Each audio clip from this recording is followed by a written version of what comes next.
देखिए जो ये एयर इंडिया का जो विमान है बोइंग 787 जिसको कि ड्रीम लाइनर हम बोलते हैं। ये बोइंग कंपनी ने जो इनका पहले जो मॉडल था 747 उसकी रिप्लेसमेंट के तौर पे इसको 2007 में इसका मैन्युफैक्चरिंग स्टार्ट किया। 2009 के अंदर इसका टेस्ट फ्लाइट हुआ और 2011 में निप्पन एयर जो है जापानीज एयरलाइन है, उन्होंने इस जहाज को खरीदा। उसके बाद में 2012 में भारत सरकार में एयर इंडिया ने जो है करीबन 30 विमानों का इसमें अपने यहाँ पर इंडक्ट किया। तो ये अत्याधुनिक तकनीक से सज्जित विमान है और ये जो कल जो दुर्घटना हुई है, जो एयर क्रैश हुआ है, उसमें प्रथम दृष्टया जो है वो यही प्रतीत होता है कि इसमें कोई तकनीकी खामी हुई है। वो दोनों तरह से हो सकती है, या तो मैन्युफैक्चर जो है मैन्युफैक्चरिंग डिफेक्ट हो कोई बहुत बड़ा, क्योंकि पहले भी ऐसा सुना गया है कि जो बोइंग के इंजीनियर्स थे उन्होंने ये दावा किया था कि आपका जो गुणवत्ता है, क्वालिटी कंट्रोल जो है, उसमें खामी है बोइंग के अंदर। और उसी की वजह से 2013 में जो बोइंग कंपनी ने है, बोइंग कंपनी के जो मेंटेनेंस हैं या जो इनके जो जहाज का प्रोडक्शन हो रहा था, उसको एफएए ने, जो अमेरिका की जो नियामक है, रेगुलेटरी अथॉरिटी है,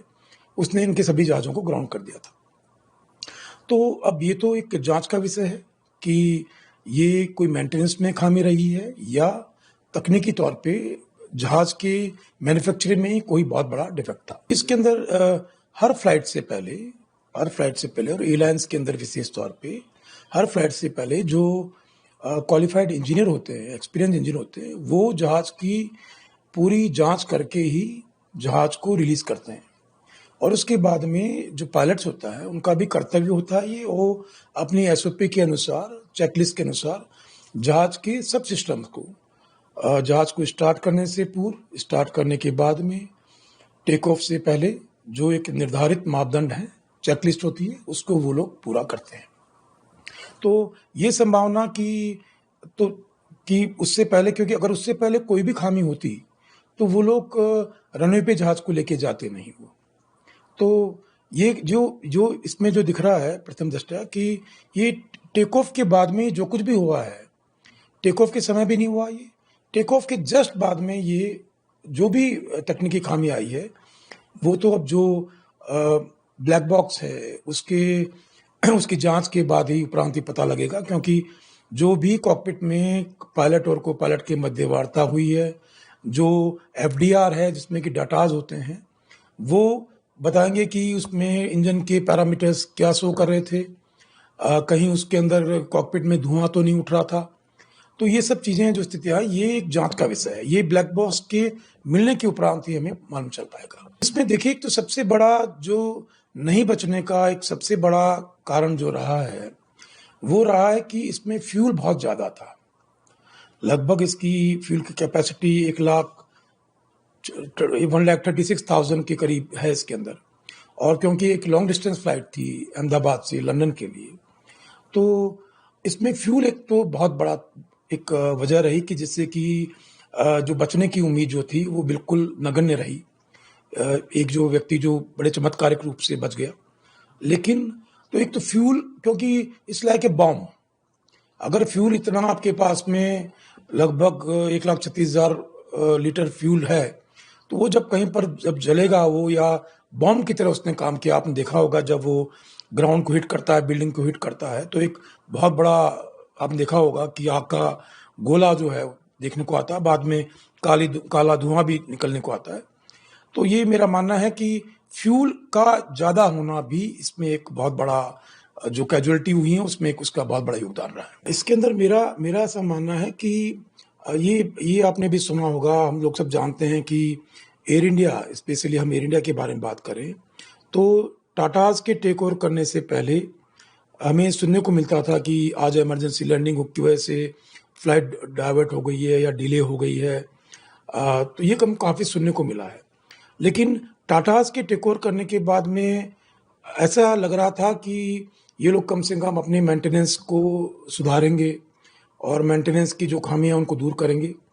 तो मुझे लगता नहीं है कि हो सकता है कि अभी भी क्योंकि जो मेंटेनेंस में जो काम कर रहे हैं लोग बाग इंजीनियर्स वगैरह,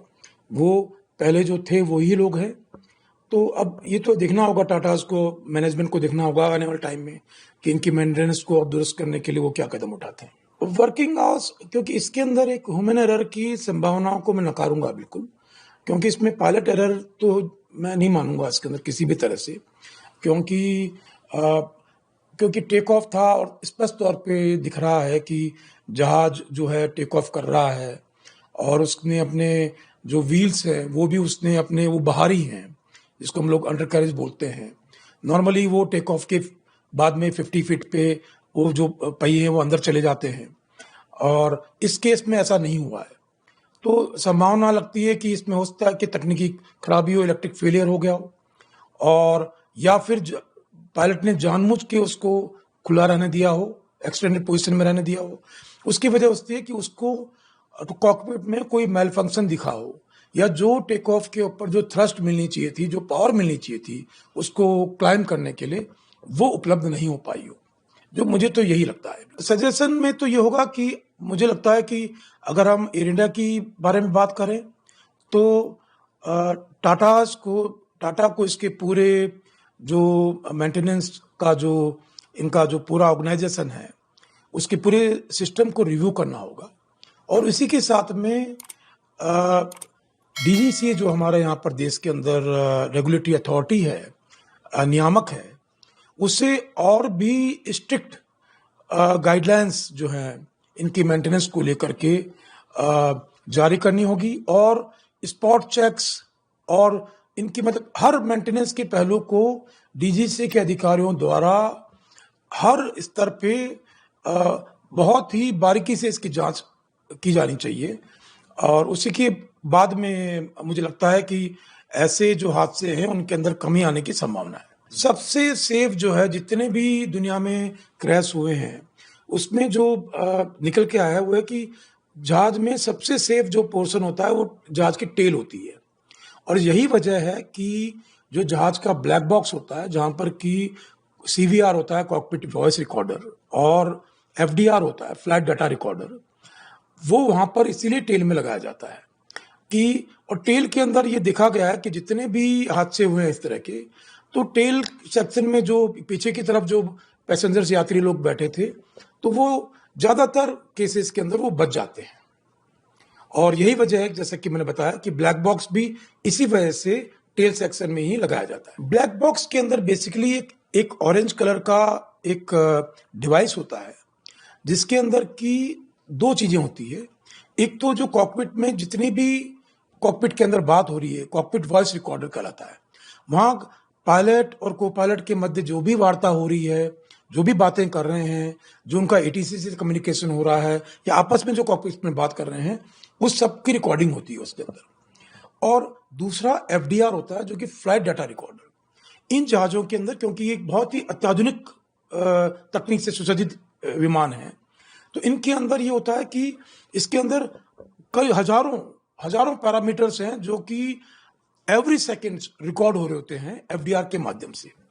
तो एफडीआर में आपको ये पता लगेगा कि इवन एयरलाइन वाले भी देख सकते हैं उसको। तो एफडीआर में पता लगेगा कि फ्यूल फ्लो क्या था, इंजन के पैरामीटर्स क्या थे, इंजन में थ्रस्ट क्या डेवलप हो रहा था, पावर क्या सेट थी, टेक ऑफ पावर में पायलट ने क्या पावर सेट कर रखी थी, या कोई भी अनयूजुअल कुछ भी चीज होगा या कुछ भी मेल फंक्शन होगा, वो एफडीआर की मदद से जांच एजेंसियों को मालूम चलेगा।